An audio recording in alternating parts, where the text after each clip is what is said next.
Balacalar valideynlərin istəyi və təkidi ilə, bəzən də öz təşəbbüsləri ilə fərqli xarici dillərə maraq göstərirlər. Bəs müasir dövrün uşaqları hansı ölkələrin dillərini öyrənməyə daha çox həvəslidirlər?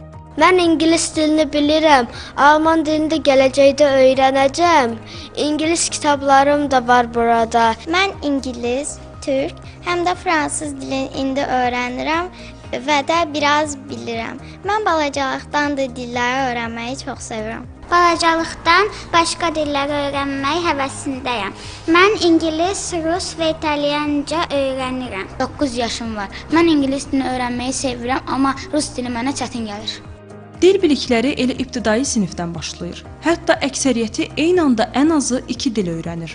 İndiki vaxtda biz onlara nə öyrətsək, o ağ kağızın üzərində nə yazsaq, onların beynində həkk olunacaqdır. Ona görə də çalışırıq ki, elə ibtidaidən, körpə yaşlarından onlara müxtəlif bilgilər verək.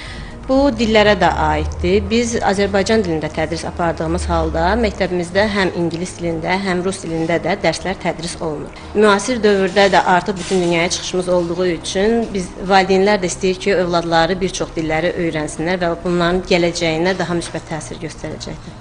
Valideynlərin əksəriyyəti istəyir ki, uşağı bir neçə dil öyrənsin və ya mükəmməl bilsin. Axı bu balacaların yüklənməsi deməkdir. Bəs uşaqlar neçə yaşdan fərqli dillər öyrənə bilərlər?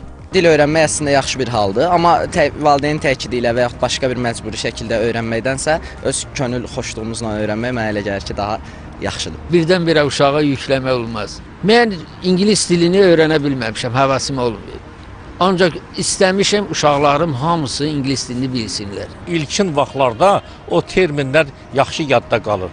Sonrakı dövrlərdə isə həmin terminləri biz yadda saxlaya bilmirik. Mütəxəssislər deyirlər ki, düzgün planlaşdırılmayan dil yükü balacalar üçün həm fiziki, həm də emosional yorğunluğa səbəb ola bilir. Axı onlar həm də dərsləri ilə məşğul olmalıdır. Ümumiyyətlə, araşdırmalar bunu göstərir ki, erkən yaşda daha çox dil öyrənmək şagirdin inkişafını, intellektual bilik səviyyəsinin yüksəldilməsini, analitik düşüncə bacarığını, araşdırma qabiliyyətini yüksəltmiş olur. Bu baxımdan istər sosioloqlar, istər psixoloqlar, həmçinin təhsil ekspertləri belə erkən yaşda şagirdlərin eyni anda bir neçə dil öyrənməsinin üstünlüyünü vurğulayırlar. Amma burada bir məsələ var ki, sistemli olmalıdır, şagirdlər buna məcbur edilməməlidir. Bu halda əgər belə deyək, şagird istəyindən asılı olmadan, istəyi xaricində 2-3 dil öyrənməyə məcbur edilsə, bunun mənfi nəticələri ola bilər və bu şagird üçün əlavə yük ola bilər. Poliglotlar isə deyir ki, problem dillərin sayında yox, yanaşmadadır. Dil öyrənmək yarışa yox, oyuna çevriləndə uşağın beynində bu proses təzyiq yox, zövq hissi ilə assosiasiya olunur. Mənim müşahidələrimə görə uşağa 12-13 yaşına qədər ikinci dil öyrətməyi mən ümumiyyətlə qəti qadağan eləyərdim. Niyə? Burada birincisi hədəf müəyyən olunmalıdır ki, uşaq niyə o qədər dil öyrənməlidir və yaxud da ki, niyə öyrənməməlidir. Və uşağa erkən yaşda birinci dili tam formalaşmamış digər dilləri öyrədəndə onun həmin o ətraf mühiti qavrayış indeksi çat-çat olur, yəni hissələrə bölünmüş şəkildə. Uşaqları müxtəlif dil kurslarına yazdıranda ilk növbədə onların yaşına, qavrama qabiliyyətinə diqqət yetirmək lazımdır. 5-6 yaşlı balacaları müxtəlif dilləri öyrənməyə vadar etməzdən əvvəl öz dillərində danışa bilməsinə fikir vermək mütləqdir. Çünki əsas doğma dilimizdir.